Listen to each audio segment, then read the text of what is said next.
નમસ્કાર દોસ્તો, સ્વાગત છે ટોપ ખબરના મહત્વપૂર્ણ વિડીયોની અંદર ને વિડીયો શરૂ કરતા પહેલા એક સૂચના આપવા માંગુ છું કે આ વિડીયોની લિંક તમામ લોકો સુધી મોકલજો, કારણ કે બધાની પરિસ્થિતિ સરખી હોતી નથી. એટલે કોઈ જરૂરિયાતમંદ વ્યક્તિને આ કામ લાગશે, કારણ કે ઘણા શાકભાજી વેચીને ગુજરાન ચલાવતા હોય, ઘણા ફ્રૂટ વેચીને ગુજરાન ચલાવતા હોય, કોઈ છૂટક મજૂરી કરીને ગુજરાન ચલાવતા હોય, કોઈ ખેત મજૂરી કરીને ગુજરાન ચલાવતા હોય, તો તેવા લોકોને આ વિડીયો મોકલો, કારણ કે તેમને ખૂબ જ ઉપયોગી થવાનો છે. દોસ્તો, આરોગ્ય અને પરિવાર કલ્યાણ વિભાગ ગુજરાત રાજ્ય દ્વારા લોકો માટે એટલે કે જનતા માટે એક નવી સુવિધા શરૂ કરવામાં આવી છે, જેનું નામ છે 104 મેડિકલ હેલ્પલાઇન.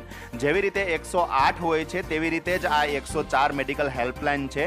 108 છે એ તમને ઘાયલ કે ઘટના સ્થળેથી હોસ્પિટલ સુધી પહોંચાડે છે, જ્યારે 104 છે એ તમારા ઘરે આરોગ્ય અધિકારી આવે છે અને તમારી ઘરે સારવાર કરે છે તાવની, અને એના માટે કોઈ ચાર્જ હોતો નથી, તદ્દન મફત સારવાર હોય છે. સૌથી પહેલા તો એ સમજી લો કે 104 ની સુવિધા શું છે. હું તમને ડિટેલની અંદર વ્યવસ્થિત સમજાવું છું. તમે વિડીયો પૂરેપૂરો જોઈ લેશો તો તમારા મગજની અંદર કોઈ પણ પ્રકારનો પ્રશ્ન નહીં રહે કે 104 શું છે. હું સંપૂર્ણ સમજાવી દઉં છું.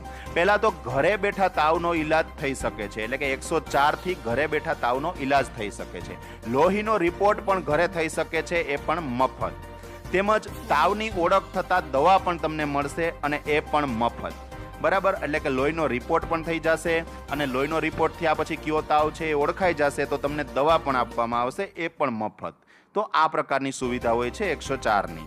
104 નો લાભ કઈ રીતે લેવો તે પણ તમે જાણી લો. સૌથી પહેલા તો તમારે 104 માં ફોન કરવાનો રહેશે. તમારા મોબાઈલમાંથી અથવા ઘરનો ફોન હોય તેમાંથી પણ થઈ શકે છે. પછી સામેથી તમને જે માહિતી પૂછે, તમારું નામ છે, દર્દીનું નામ છે, બીમારી પૂછે, ફોન નંબર, તો આવી બધી માહિતી તમારે તેમને આપવાની રહેશે. ત્યારબાદ આરોગ્ય અધિકારી તમારા ઘરે આવશે અને ત્યારબાદ તે તેનું નિદાન કરશે કે કઈ પ્રકારની બીમારી છે, અને ત્યારબાદ જરૂર પડશે તો લોહીનું પરીક્ષણ એટલે કે બ્લડ રિપોર્ટ કરશે, અને ત્યારબાદ ઓળખ થઈ જશે તાવની તો જરૂરી દવાઓ પણ આપશે કે કયો પ્રકારનો તાવ છે તે મુજબ તમને દવા પણ આપશે. ત્યારબાદ જો જરૂર જણાશે તો 108 ને ફોન કરીને દર્દીને રિફર કરશે, એટલે કે આરોગ્ય ઓફિસરને એવું લાગશે કે આ તાવ અહીં મટી શકે એમ નથી તો 108 ને ફોન કરી અને દર્દીને જે તે હોસ્પિટલમાં ટ્રાન્સફર કરશે. ત્યારબાદ આરોગ્ય ઓફિસર 104 રિસ્પોન્સ સેન્ટરને ફોન કરીને જાણ કરશે કે જેમનો ફોન આવ્યો હતો તેમની સારવાર થઈ ચૂકી છે. ત્યારબાદ ઘણી વખત 104 તરફથી તમને પણ ફોન આવી શકે છે ફીડબેક માટે કે તમને સર્વિસ કેવી લાગી. દોસ્તો, આ 104 ની સુવિધાની અંદર નિદાન, લોહીનો રિપોર્ટ, દવા, આ તમામ સુવિધાઓ નિઃશુલ્ક મળશે, એટલે કે તદ્દન